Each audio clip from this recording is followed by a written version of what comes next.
só escaparão se invocarem o nome maravilhoso do Senhor Jesus, coisa ou ato que não lhes está absolutamente proibido.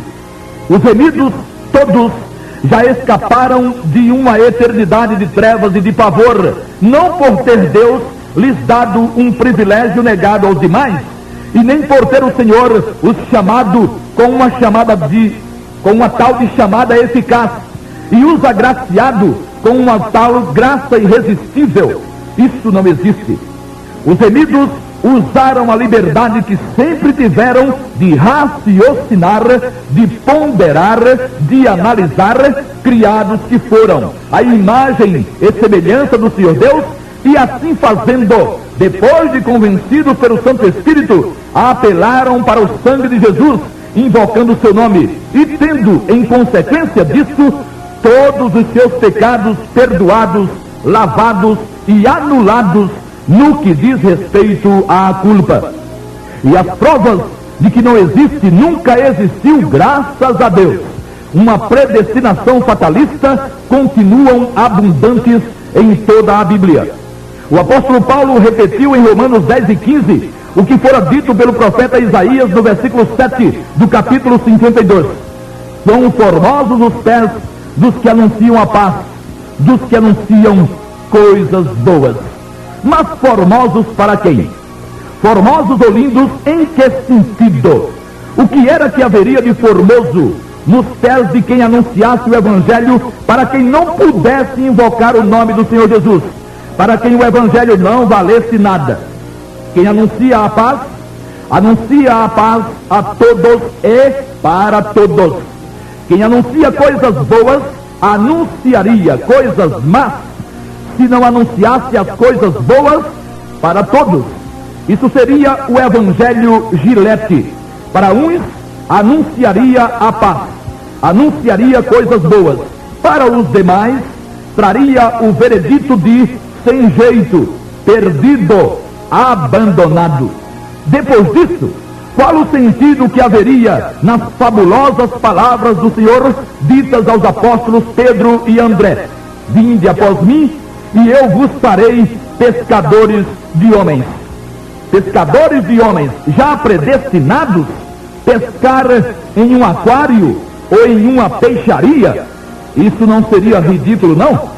Ganhar o que já está ganho não torna ninguém vencedor ou ganhador, e muito menos sábio. Mas o grande sábio Salomão disse em Provérbios 11:10 que aquele que ganha almas, sábio é. Quanta sabedoria! Ganhar almas que já estivessem ganhas por já terem sido predestinadas desde antes da fundação do mundo. É claro que Salomão jamais pensou nisso, e nem pensará quem se dê ao extraordinário trabalho de raciocinar.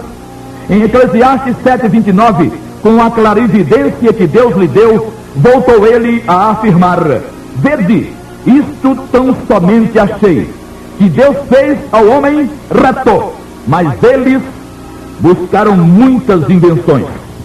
Os caminhos tortuosos dos homens foram inventados por eles mesmos, e a graça de Deus para que saiam eles de tais caminhos é igual para todos, sem qualquer tipo de exceção ou de discriminação. Se alguém ganha uma alma, é porque ela estava perdida. Se alguém pesca um homem, é porque ele estava perdido no mar dos seus próprios delitos e pecados. Se algum deles tivesse sido predestinado desde a fundação do mundo, poder-se-ia dizer tudo sobre o tal, menos que ele esteve perdido. Porque, forçosamente, o fato de ter sido predestinado o excluiria da condição de perdido. Qualquer vagalume entende isso. Se Deus houvesse predestinado alguém para a salvação, fizesse chuva ou sol, esse alguém não escaparia de ser salvo. Então, potencialmente e racionalmente, ele sempre teria estado salvo, ainda que sua condição não demonstrasse. A parábola do rico insensato, narrada pelo Salvador, traz outra camisa de força para as pretensões dos amantes desse monstro hediondo, a predestinação fatalista. Nela, Deus pergunta ao insensato: louco, esta noite te pedirão a tua alma, e o que tens preparado para quem será? Lucas 12:20. Por que, cargas d'água, Deus perguntaria uma coisa dessa a alguém que tivesse sido predestinado para a salvação? Não seria ele arrastado com uma graça irresistível e chamado com uma chamada eficaz? Louco? Que louco! Se alguém fosse predestinado, ele podia pintar o 7 e desenhar o 8, como diz o povão, que nem assim escaparia de ir para a glória. Ele estaria condenado a ser salvo de qualquer jeito. E se lhe acontecesse o contrário, se tivesse sido abandonado por Deus, nem assim poderia ser taxado de louco. Isto é, se não fosse um dos escolhidos, o melhor que teria a fazer mesmo seria gozar nesta vida de tudo o que as riquezas e os prazeres da carne alcançassem, porque do outro lado, na eternidade, seu quinhão seria sofrimento e dor, já que Deus, maldosamente, não lhe permitiria pensar na glória. Nesse caso, repetimos, viver gozando e usufruindo do bom e do melhor não teria nada de loucura, seria, aliás, muito sábio. No final do sermão profético, o Senhor Jesus afirmou que será dito aos que estiverem à sua esquerda, quando do juízo das nações, após a batalha do Armagedon, o seguinte: apartai-vos de mim, malditos, para o fogo eterno, preparado para o diabo e seus anjos. Mateus 25:41. Ora, se em sua economia, se em sua soberania, tivesse o Todo-Poderoso desprezado homens, enquanto predestinava homens, então, para os homens desprezados, que é claro, não poderiam jamais serem salvos, estaria preparado um lugar de tormento, já que não lhes seria dado o direito de irem para um lugar de alegria e paz. Jesus teria, nesse caso, se equivocado.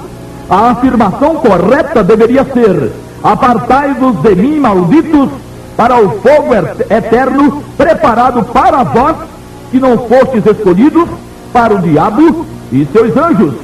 Mas como Jesus jamais se equivocou, equivocados estão os que pregam e ensinam essa tirania absurda, 1000 vezes maldita. Jesus afirmou que há alegria diante dos anjos de Deus por um pecador que se arrepende. Lucas 15:10. Agora, por que os anjos se alegrariam por alguém já predestinado? Haveria algum motivo para tanta alegria? E não foi o pecador que se arrependeu? Cadê a predestinação fatalista? Graças a Deus, ela nunca existiu. O apóstolo Pedro, para concluir, depois de denominar os remidos de geração eleita, de sacerdócio real, de nação santa e de povo adquirido, diz-lhes que anuncia as virtudes daquele que os chamou das trevas para a sua maravilhosa luz. Os remidos, todos os remidos, eram trevas e estavam em trevas, sem nem sequer uma nesguinha de luz, o que não aconteceria se tivessem sido predestinados. E diz mais o apóstolo: vós que em outro tempo não erais povo, mas que agora sois povo de Deus, que não tinhais alcançado misericórdia, mas agora alcançastes misericórdia. 1 de Pedro 2:9-10.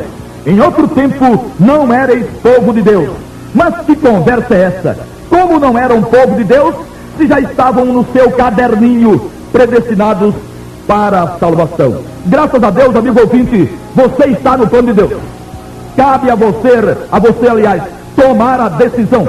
Tome a decisão certa, porque Deus já a tomou por você. Ele lhe deu Jesus, Ele lhe deu o precioso sangue. Não o despreze, porque aí sim, você mesmo terá se predestinado para a perdição. E que o Senhor a todos abençoe. Amém.